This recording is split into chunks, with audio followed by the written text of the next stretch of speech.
Listo, invitamos a Francisco Barbosa, fiscal general de Colombia desde el 2020 al 2024, y a Carlos Díaz Rosillo. Bienvenidos.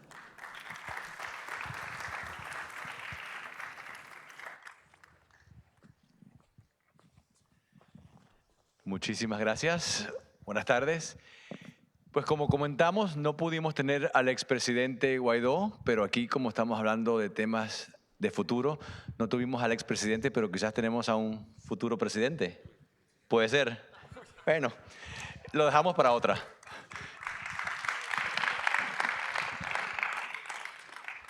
Pues yo creo que sí, todos conocemos al fiscal no solamente por su labor como fiscal general de Colombia, del 20 al 24, sino también como ex asesor presidencial del presidente Duque en temas de asuntos internacionales, y ahora está con nosotros como fellow aquí en el Centro Adam Smith. Así que, fiscal, muchísimas gracias por compartir esta media hora con nosotros. Muchas gracias. Muchas gracias. Voy a comenzar con un tema que creo que es súper importante para los Estados Unidos, pero también para la América Latina. Hoy día el país, Estados Unidos, como otros países, está sumamente polarizado. Hay pocos temas en el que el Partido Republicano y el Partido Demócrata se ponen de acuerdo. Uno de esos pocos temas es el tema de China. Por muchos años, de ambas partes, la idea era que si nos acercamos más al mundo chino, si las empresas americanas se iban a China, iba a ser una situación positiva para los empresarios, que podían conseguir una mano de obra más barata, pero también para el país.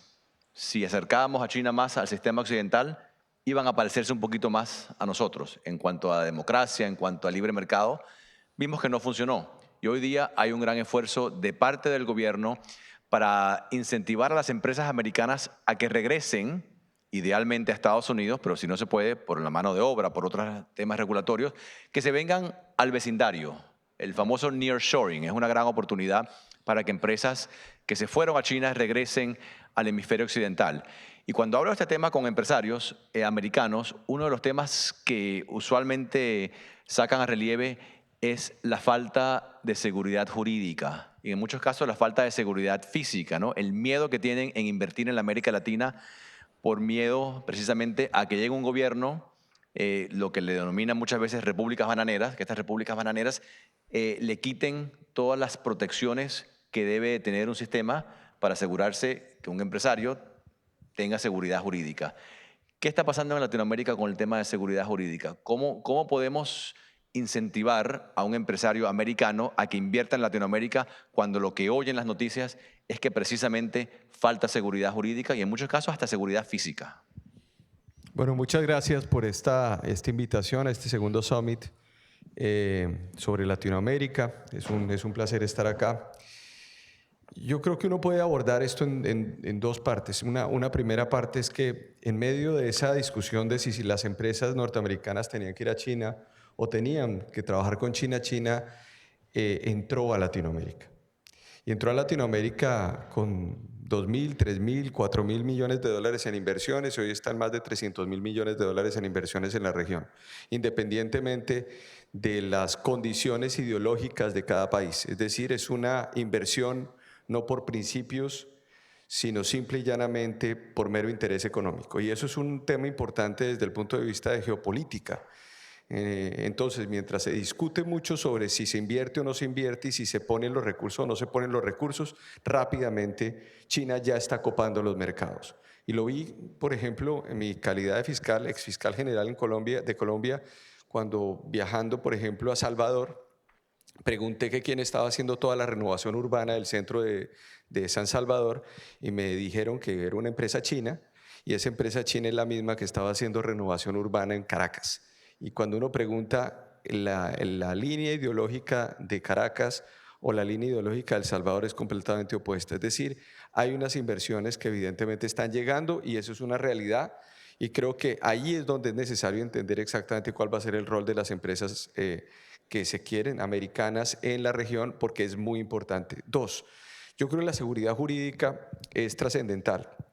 Estamos viviendo momentos muy difíciles en la región desde el punto de vista de hasta qué punto yo puedo poner las inversiones dentro de unos regímenes en donde posiblemente puede haber atropellos. Lo hemos visto en Venezuela, lo hemos visto en Nicaragua, lo hemos visto en Colombia ya recientemente, en donde evidentemente las instituciones y una valoración que deben hacer los empresarios y los inversionistas es no solamente mirar quién está al frente del poder, sino qué tan fuertes son las instituciones de un país. En este momento, por ejemplo, países necesariamente hay presidentes que tienen una actitud que generan desconfianza en los inversionistas, pero si existen instituciones aún sólidas, pues evidentemente hay una mejor proyección para poder mantener esas inversiones dentro del país. Esa es como la visión que yo podría decir. ¿Cómo ves las instituciones en Colombia en este momento? Yo creo que las instituciones en Colombia en este momento están resistiendo. Están resistiendo. Es muy importante la rama judicial de los poderes públicos en nuestro país, la Corte Suprema de Justicia, la Corte Constitucional, la Procuraduría, la Fiscalía General de la Nación, que garantice el equilibrio de poderes dentro de una sociedad. Nosotros lo vimos en el caso en Venezuela, por ejemplo, donde básicamente la manera en que uno atropella un régimen básicamente es desapareciendo el control judicial, utilizando el control judicial para poder romper las hegemonías o las lógicas que se pueden dar en una democracia. Entonces, yo creo que las instituciones hoy están en Colombia a prueba. Tenemos un paciente que está enfermo, si uno podría decirlo en términos médicos, no ha entrado a una unidad de cuidados intensivos, podría entrar, pero por lo pronto esperemos a ver cuál es el desarrollo en este próximo año, que va a ser tan importante para ver si Colombia aguanta o no aguanta. Tú fuiste el presidente de la Asociación Iberoamericana de Fiscales, ¿no? Asociación que agrupa a todos los fiscales generales de Iberoamérica. ¿Qué país, en cuanto a la fiscalía, en cuanto a esa separación de poderes, qué país en la América Latina lo está haciendo particularmente bien? ¿Qué ejemplos puedes dar de un país que tenga ese balance de manera correcta? Yo creo que un caso que me parece interesante resaltar es el caso chileno, en donde en principio existió una gran preocupación por la llegada de una persona que no tenía la preparación para ser presidente de un país. Ni siquiera tenía título universitario y además estaba enfrentado a una serie de circunstancias que preocupaba, digamos, a los inversionistas y a las personas en Chile, pero las instituciones en Chile han sido mucho más fuertes para poder compensar también esto y se ha venido generando una serie de respeto a los acuerdos dentro de una democracia.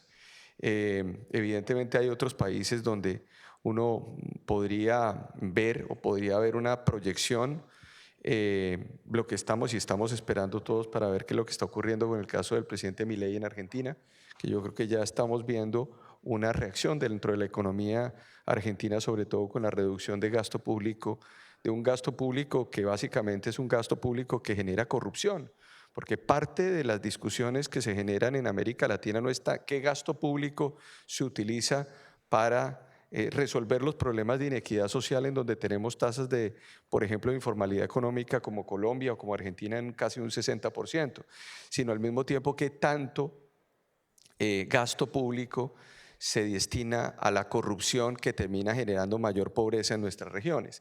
Y eso es un factor, digamos, trascendental dentro de lo que podríamos ver. Pero yo creo que el caso chileno es un caso que podríamos verlo como interesante y esperemos que países como Colombia, países como, bueno, Paraguay es un buen ejemplo donde ha habido una cierta estabilidad democrática y esa estabilidad democrática, más que estabilidad democrática, no solamente cabe la estabilidad democrática, es entender que cuando se elige un presidente llega con unas ideologías, pero queda inserto dentro de un orden político.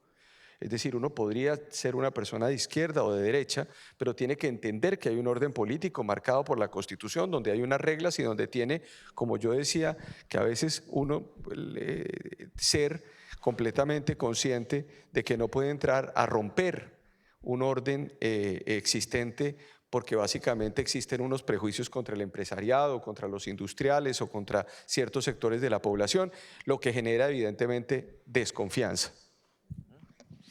En la figura del fiscal general en Latinoamérica, en casi todos los casos, es muy diferente a la figura del fiscal general en Estados Unidos. En Estados Unidos, el fiscal general es el ministro de Justicia, una sola figura. En Latinoamérica no. En Latinoamérica el fiscal general es una figura independiente. ¿Quién lo tiene correcto? ¿Estados Unidos o Latinoamérica? Yo creo que aquí está mal hecha la estructura dentro de este país. Y me lo dijo el mismo fiscal general de los Estados Unidos actual, que cuando le expliqué cómo funcionamos nosotros, me dijo que él soñaría con tener un sistema como el nuestro. Porque es que es muy difícil uno tener que investigar hechos de corrupción cuando tiene que sentarse en el gabinete del gobierno.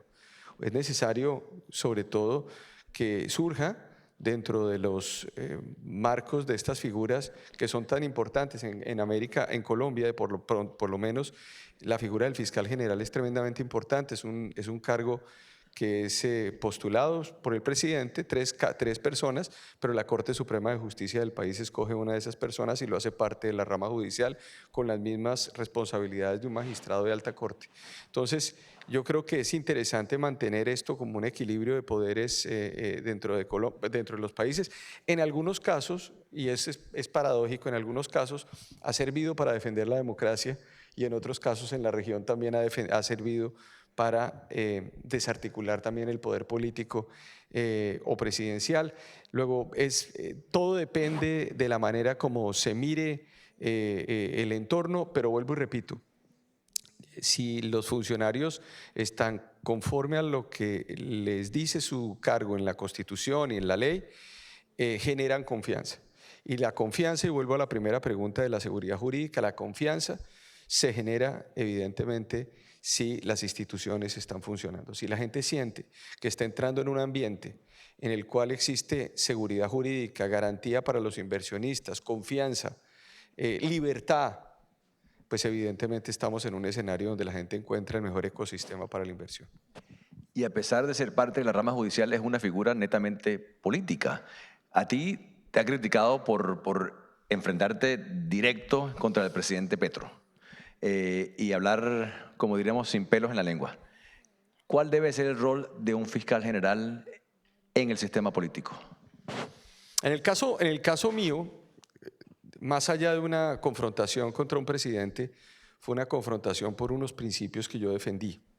Es decir, yo me encontré con que había una discusión de dos modelos, un modelo que estaba básicamente atado a la defensa de la separación de poderes, de la rama judicial del poder público, de la constitución política, versus un modelo que pretendió pasar por encima de la autonomía de poderes, de la autonomía de la Fiscalía General de la Nación, y en ese sentido se produjeron los, digamos, enfrentamientos. Luego, más allá de una reacción de un funcionario contra otro funcionario o una polarización, digamos, que genera mayores problemas dentro de una democracia, yo creo que fue muy positivo para un país como Colombia que existiera claramente la idea de que no se podía pasar y no se puede pasar por encima de las instituciones. Yo lo advertí hace un año, yo recuerdo en Barranquilla, en el mes de marzo del año pasado, yo dije que no se le vaya a ocurrir al gobierno y al presidente invocar constituyentes o invocar mecanismos para modificar las instituciones si no les llegan a servir.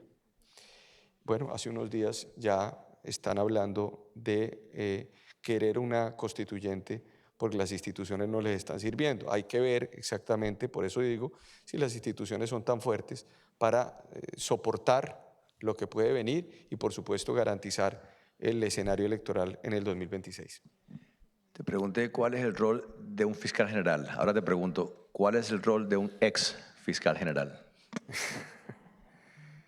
Por lo pronto, el rol de un ex fiscal general, el caso mío, es el de seguir produciendo algunas ideas, acompañar los procesos de discusión en el país, en Colombia, hablar con los diferentes sectores y ayudar para que Colombia pueda salir de la pesadilla en la que está en el año 2026.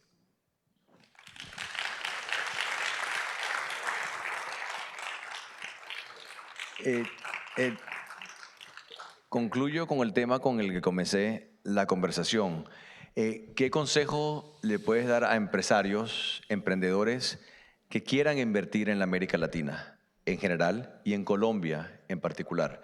Independientemente de cuándo sean las elecciones en cada uno de los países, el que quiera comenzar a invertir desde ahora, ¿qué consejos le puedes dar para poder entender las complejidades de invertir en un país latinoamericano como Colombia o como cualquier otro?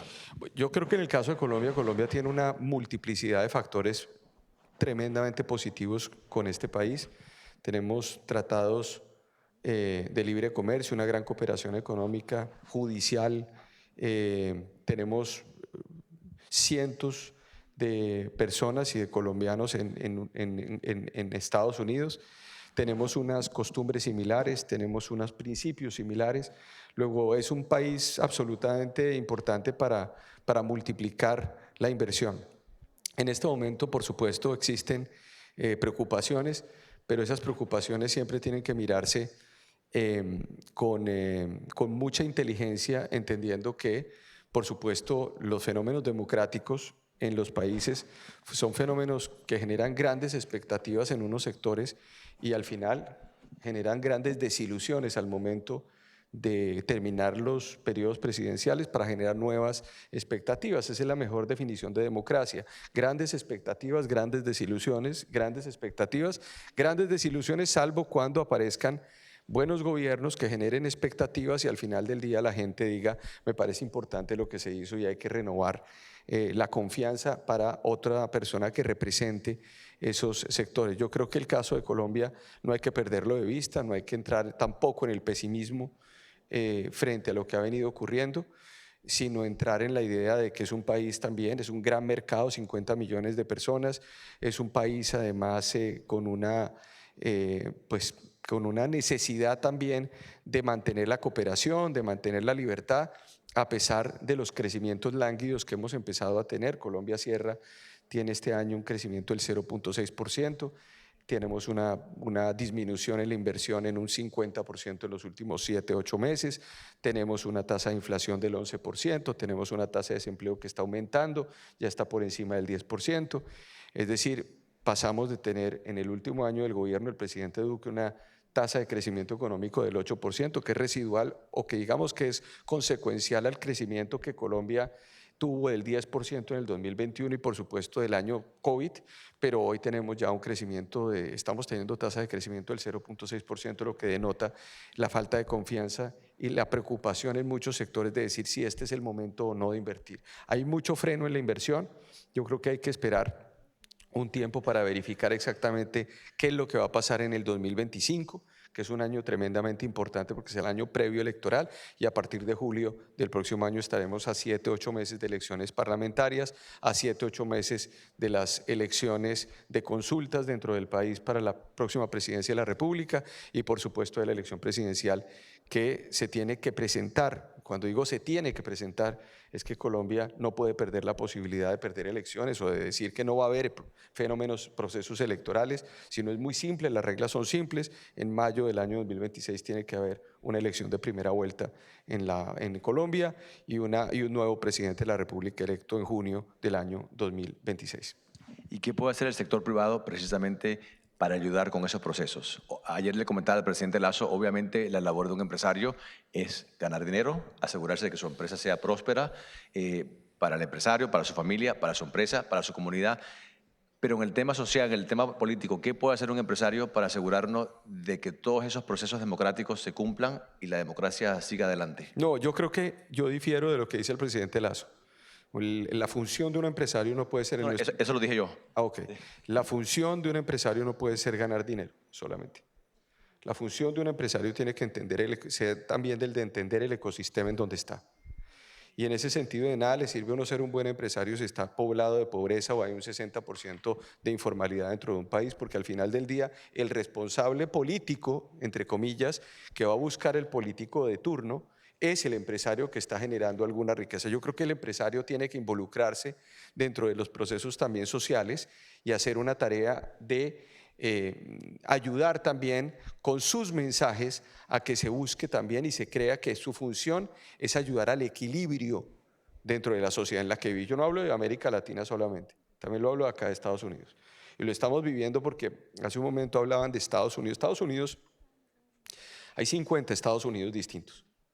Y cada estado en este país es un país distinto y tiene una manera de entender el mundo distinto. Si uno, por supuesto, incluso para un empresario poder incorporarse o integrarse en un mercado dentro de Estados Unidos, tiene que hacer casi que un balance dentro de cada estado, qué es lo que le podría interesar, porque lo que le puede interesar aquí a un americano o a un latinoamericano en la Florida, probablemente no tiene ningún interés para un americano en Indiana. Y creo que ahí es muy interesante que cada empresario, cada sector se involucre dentro de lo que significa su entorno. Alguien que va a invertir en Bogotá tiene que saber que Bogotá realmente no tiene nada que ver, por ejemplo, con lo que está ocurriendo en la costa Caribe en Colombia, con Barranquilla, con Cartagena, con Santa Marta, con La Guajira, con el caso de Montería, con Sincelejo, que son las zonas costeras del país, en donde hay mayor vínculo, por ejemplo, con lo que puede ocurrir en República Dominicana, en Venezuela, en Panamá, en Puerto Rico, donde hay incluso identidades culturales caribeñas, como diría Gabo. Ahí tenemos que entender, o lo que ocurre en el llano venezolano tiene relación con el llano colombiano, incluso hasta en música. Luego hay que entender los entornos sociales para poder cumplir una función, una mejor función que lleve a ganar recursos. Pero si uno no entiende en dónde está parado, difícilmente va a ganar los recursos. Muchísimas gracias, fiscal. Muchas gracias. Un placer compartir Muchas con gracias. usted y muchas gracias a todos. Gracias.